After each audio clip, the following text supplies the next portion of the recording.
Buenos días. Hoy vamos a hablar de esfuerzos y deformaciones, flujo y ensayos de laboratorio. Cuando diseñamos una obra de ingeniería como una carretera, un puente, una presa, un túnel o cualquier obra civil, no solo pensamos en el concreto o el acero, sino también en el terreno que lo sostiene. Los suelos y las rocas son la base de toda la estructura y para entender cómo se comportan bajo diferentes condiciones necesitamos conocer sus parámetros mecánicos. Con estos parámetros podemos responder a preguntas como ¿cuánta carga puede soportar el terreno sin fallar? ¿Cuánto se deformará cuando lo sometemos a un peso? ¿Se comportará igual con cargas rápidas, lentas o con vibraciones? De manera general, los parámetros más importantes son la resistencia al corte, que es la capacidad del suelo o roca para resistir a que sus partículas se deslicen una sobre otra. Se describe con la cohesión y el ángulo de fricción. Asimismo, tenemos la deformabilidad o compresibilidad, que es el valor que tanto se deforma el material bajo carga. Esto incluye el módulo de elasticidad, el coeficiente de consolidación y otros índices que nos indican asentamientos. Además, tenemos las propiedades mecánicas, que son cómo responden frente a cargas cíclicas o vibraciones como las que producen los sismos o las máquinas. Aquí destacan el módulo del corte dinámico y el amortiguamiento. Conocer estos parámetros es fundamental, ya que son la materia prima con la que los ingenieros calculan cimentaciones seguras y estructuras estables. Para obtenerlos, se realizan ensayos de laboratorio y ensayos in situ que nos permiten reproducir el comportamiento real del terreno bajo distintas condiciones. Uno de los ensayos más tradicionales y conocidos en geotecnia para obtener los parámetros de resistencia al corte es el ensayo de corte directo. Este método se ha utilizado durante décadas porque es simple, rápido, fácil de interpretar, lo que lo convierte en una herramienta básica en el estudio de suelos. En este ensayo, una muestra de suelo se coloca dentro de una caja dividida en dos mitades. Luego, mientras se le aplica una carga vertical constante que simula el peso que tendría en un terreno, se hace deslizar lentamente una mitad de la caja respecto a la otra. De esta manera, el suelo falla a lo largo de un plano horizontal y el ensayo nos permite medir la fuerza necesaria para que ocurra ese deslizamiento. Con los datos obtenidos, el ingeniero puede determinar la cohesión, el ángulo de fricción, parámetros clave para analizar estabilidad de taludes, cimentaciones y muros de contención.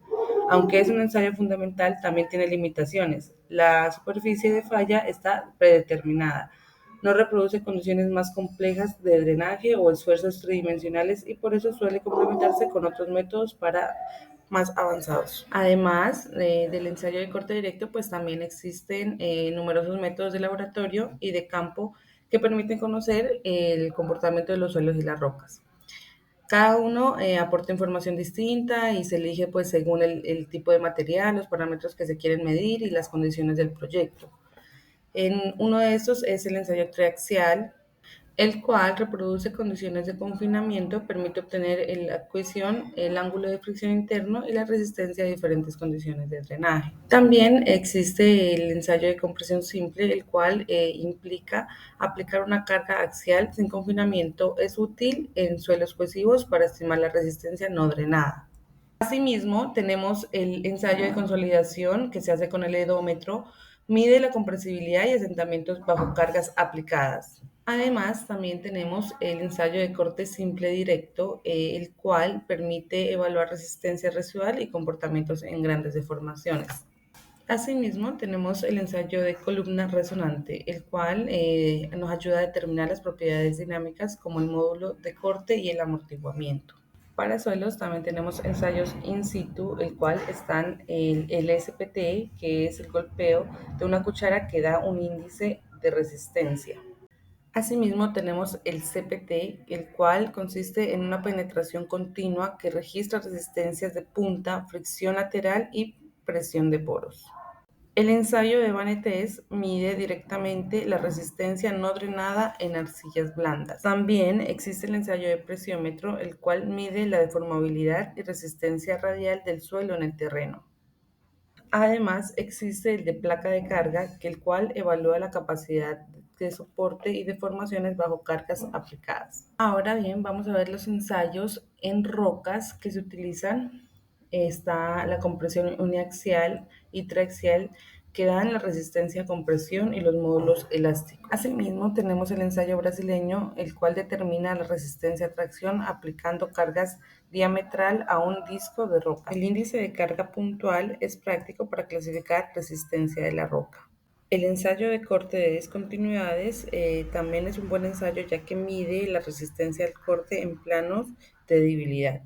El ensayo de esclerometría lo usa normalmente como un indicativo de índice rápido de dureza superficial.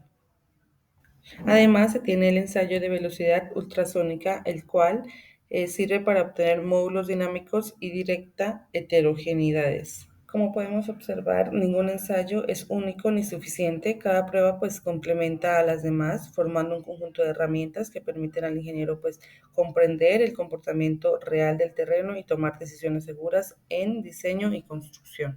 Ahora vamos a ondear más sobre el ensayo de consolidación unidimensional. En este video pues explicaré en qué consiste el ensayo de consolidación unidimensional y cómo se obtienen los parámetros fundamentales de la mecánica de suelos. Para entender un poco más este ensayo, vamos a iniciar preguntándonos qué es la consolidación. Es un proceso que hace los suelos saturados cuando expulsa el agua de sus poros mientras se aplican las cargas, así disminuyendo el volumen con el tiempo.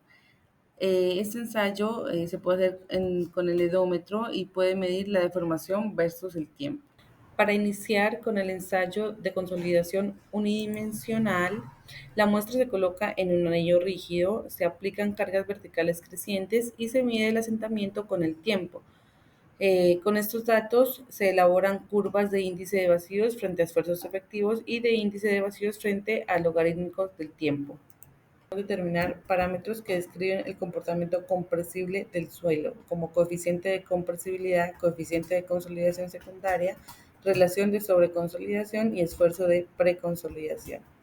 La compresibilidad se calcula a partir de la curva índice de vacíos y esfuerzo efectivo y se puede expresar como A sub A en función del cambio en el índice de vacíos y el cambio en el esfuerzo vertical efectivo, o también se puede conocer como índice de compresión C sub C usando el logaritmo del esfuerzo.